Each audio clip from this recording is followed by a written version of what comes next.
Hi, and welcome to Happy Fisherman Adventures. I hope, I dream, I wish to catch a big fish, and I do it when I can. I'm a happy fisherman, and I do it when I can. I'm a happy fisherman.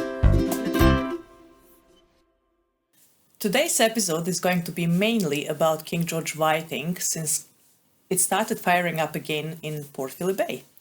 That's right, yeah. We actually managed to find some King George whiting last week at St. Leonard's. We fished Leopold like everybody else, and for the last few days we didn't get a bite, so nobody caught a fish that I know of. And then I moved to St. Leonard's and searched around. Just before the flood tide, we actually got a few fish, and slowly they went on a bite, so me and Will actually managed the bag. But saying that, today's video is going to be from last year, well, same time the year before, and it's just to see what to expect at this time of the year around St. Leonard's. Let's watch the first video. This adventure is from the 11th of June 2021. We left Werribee just before lunch and we were on our way to our usual King George whiting ground in front of St. Leonard's.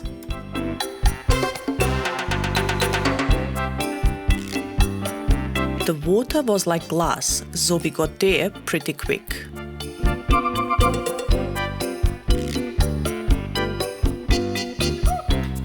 A normal routine for us in this area is to put the squid jig down while we're setting up. And in no time, we already had a fresh bait.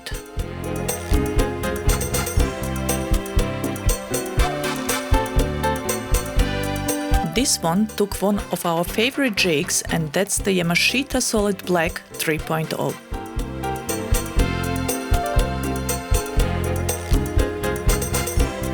Then TB continued setting up cameras while I was getting the King George whiting rods ready. In no time I had the first fish of the day.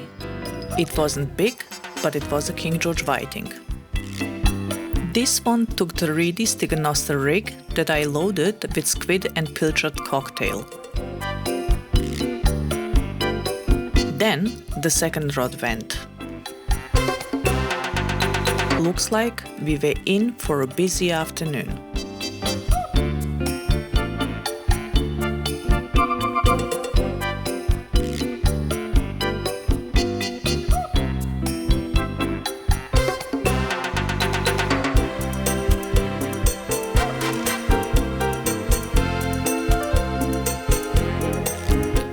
There comes the second fish of the day. In these situations, teamwork is very important. So, while I was reeling the fish in, TB was taking the fish off the hook and reloading the hooks.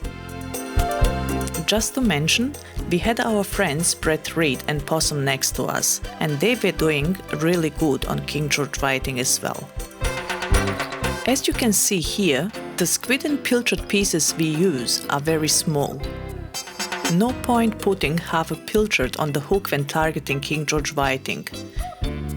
They got small mouth, and the smaller the bait, the better.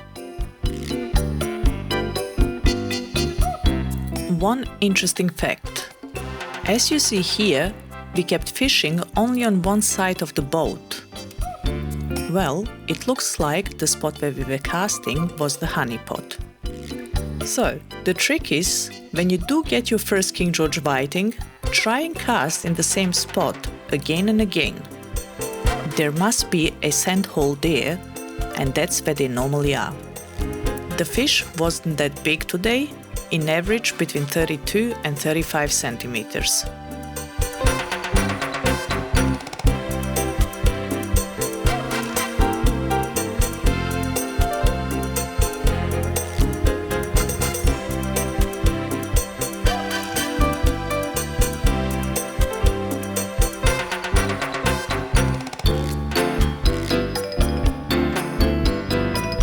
here's how we set our bait.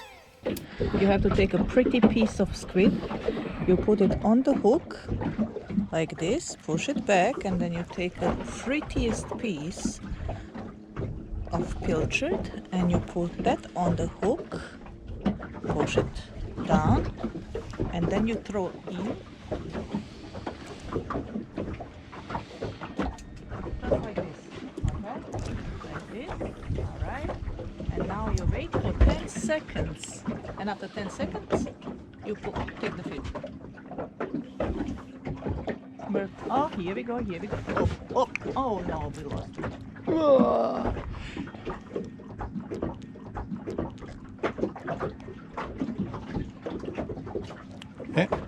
And it comes back usually.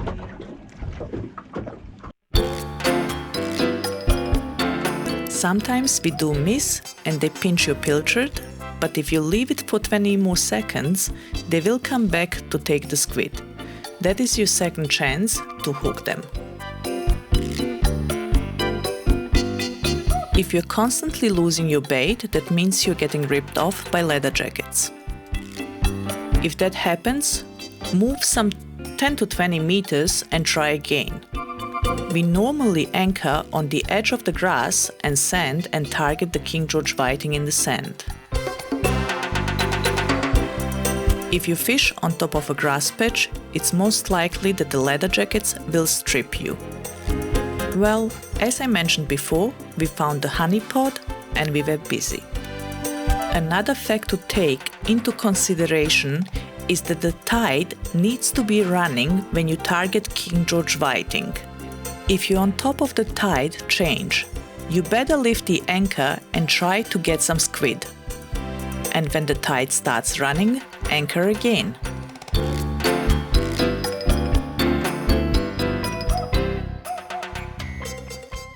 The next video is just a continuation of this adventure. Enjoy. This is just to show that I don't always let TV put my bait on. Sometimes I do it myself.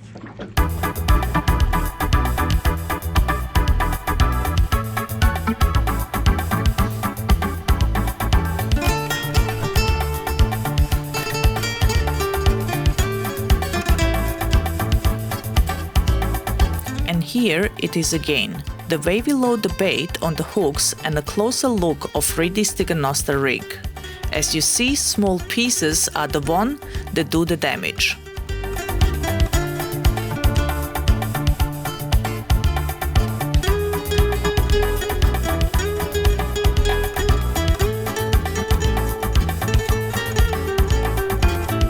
The King George whiting just kept coming. It was a busy session, but still no big fish. We don't keep any under 32 centimeters, so some we had to check.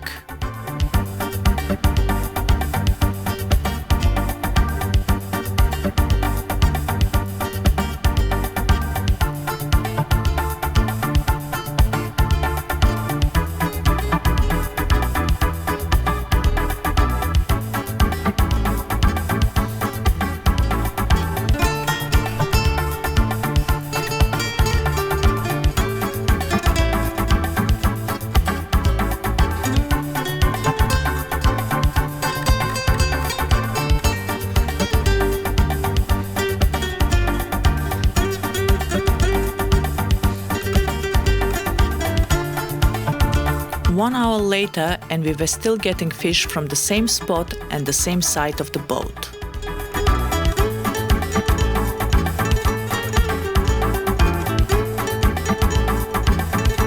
Later, when we checked the underwater footage, we actually saw some squid under the boat, but we were too busy with King George whiting and missed them.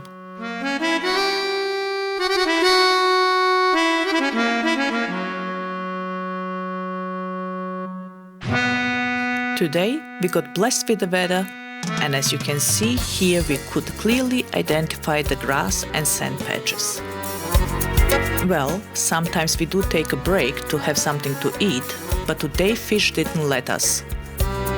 They did slow down a bit, but we were still catching. Also, we didn't catch only King George whiting. Sometimes here you get flathead and many banjo or Port Jackson sharks, but that's fishing. Also, the grass patches make a perfect habitat for leather jackets, and there is no shortage of them here. But, saying that, with the right approach, we still managed to get quite a few King George whiting.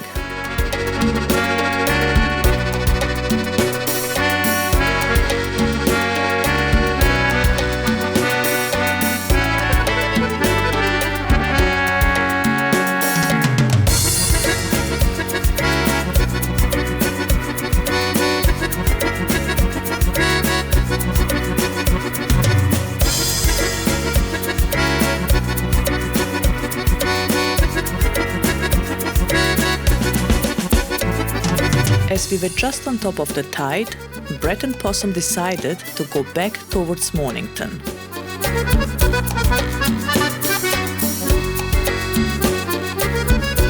In meantime, we started packing up slowly as well, putting all the King George whiting in Hook'em Scala bag, then removing the cameras and started heading towards Point Cook.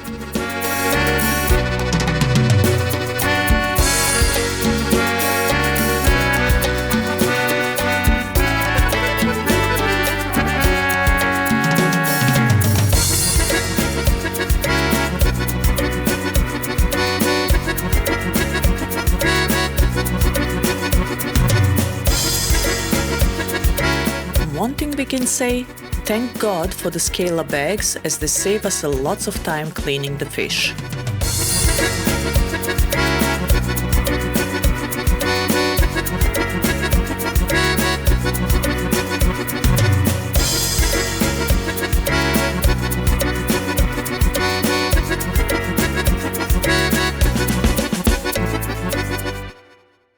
In the next segment, you're going to see our presentation that we had at Geelong Marine World about a week ago, and we had some very special guests there.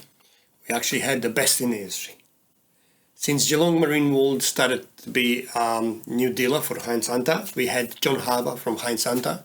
He actually opened the show. Then we had Malky from Lone Star, so the best in the business, anchors and winches. Then we had Barry from Boat Catch, again, best of the best. And on the end, it was us talking about Gummy Shark, Mud Island, obviously King George whiting, and the Sea View, actually our gadget, underwater gadget that we're actually proud of. So let's just watch John Harbour. He actually opened the show. Well, welcome everybody, and my name's John from Heinz Hunter. I'm the Managing Director for the brand and also Southern Formula Boats. I'd like to welcome also our customers, existing customers. I've seen a few of you guys have got hats and jackets, so welcome and thank you for your business. And I'd also like to welcome, in particular, Geelong Marine World, being our new dealer. We're very excited and very happy to have appointed a dealer on the Bellarine Peninsula. We've covered most of Melbourne now, but also there's a different combination available. Thank you.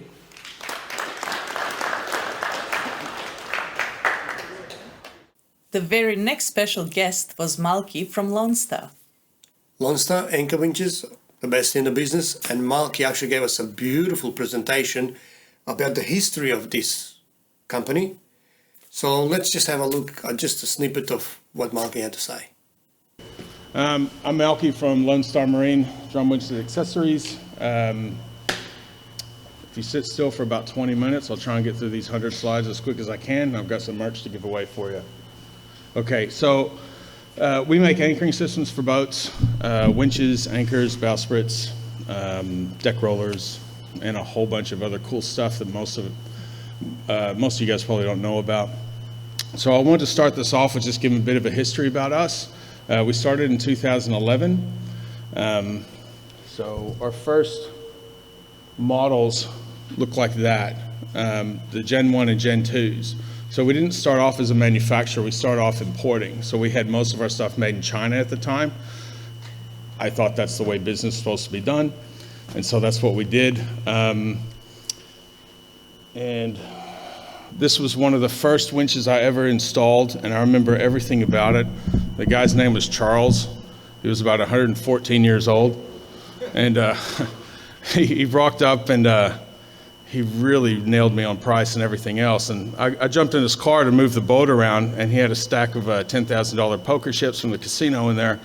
I felt like a bit of a sucker afterwards, but.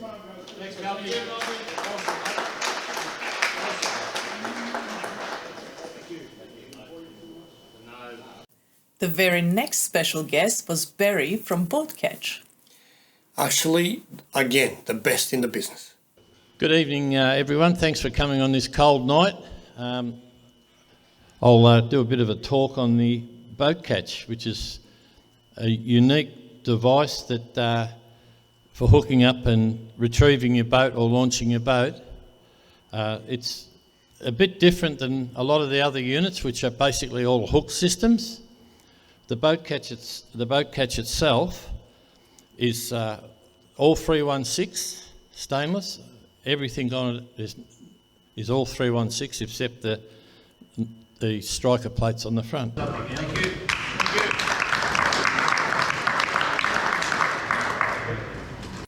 Well, and then it was our turn. Yes, and after we finished with the song, we actually started by giving some t-shirts to young ones and The ladies. the ladies as well. And then we started talking about Mud Island and continued with Seaview. And Seaview actually is the underwater system that we use, and we were lucky Charlo to join us that night. And he won the Global Award in Video and Photography for the innovation. Congratulations. Saying that night we had lots of giveaways. There was drinks, food, all free. There was good prizes to win, and Geelong Marine World made sure that nobody leaves empty-handed. So everybody got something. It was actually a beautiful night. Thank you, guys.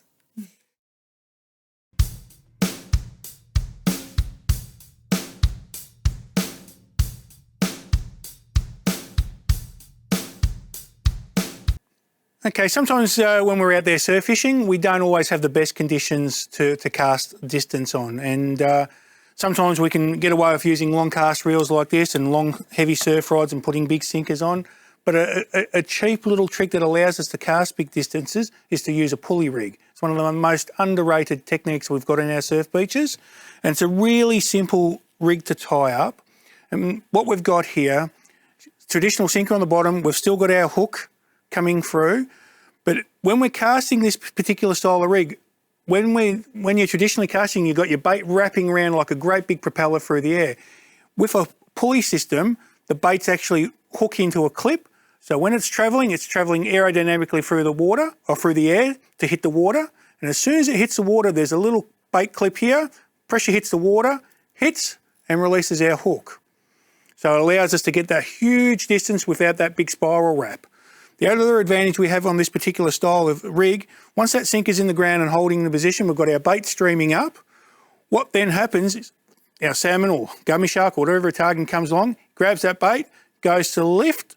The hook will now set because it's got the sinker weight there to pull up, and that allows us to set the hook.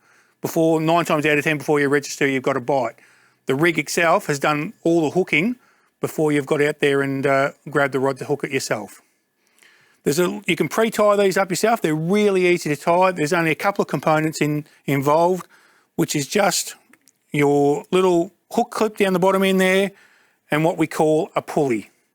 That's it. The rest of it's just your swivel, hook and sinker that you traditionally use. For distance casting on the beach, it is your number one trick to success for distance casting. There are commercially made ones for the guys that aren't too sure about tying their own. Black Magic and a couple other companies do make pre-made ones. But if you come in store, we can certainly show you how to tie one. They're nice and easy to tie as well. The next segment, it's a happy story. Well, Alan and Tabit bought themselves a brand new Seamaster, and I promised that I'm going to go with them to actually help them out to launch, retrieve the boat, just a bit of safety, and try and get some fish. Believe it or not, we actually managed some squid when nobody was catching squid. So let's have a look at this short clip.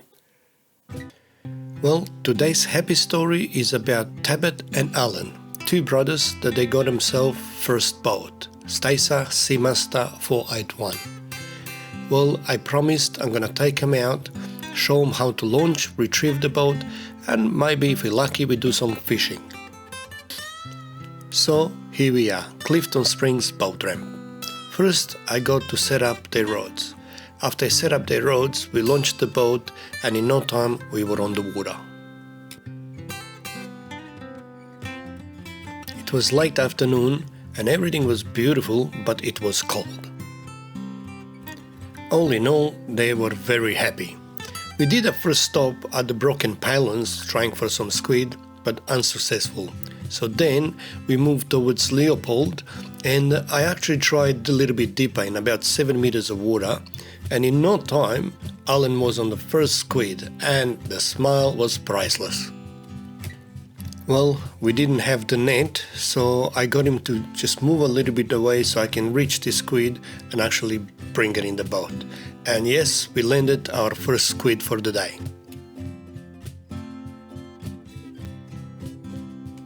In no time, we actually managed the second one.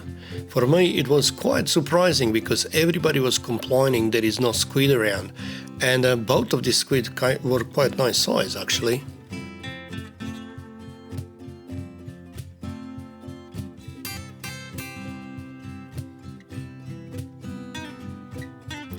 Then we did stay a little bit longer, but we had no success, so it was time to slowly pack up and go backward.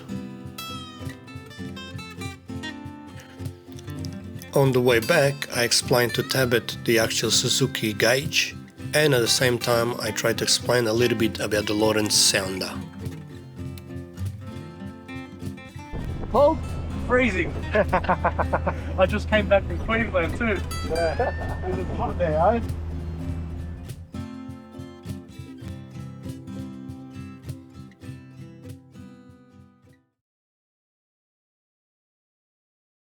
There we go. Can't you see I love you? Please don't break my heart in two. That's not hard to do, 'cause I don't have a wooden heart. And if you say goodbye, then I know that I would cry.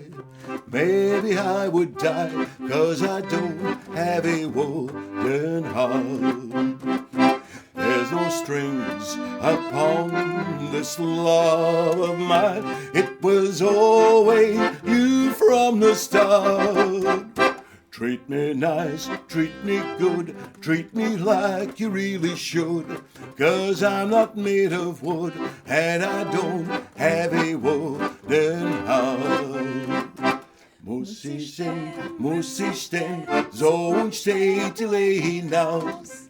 Steht die Lee hinaus und du mein Stall bleibst still's.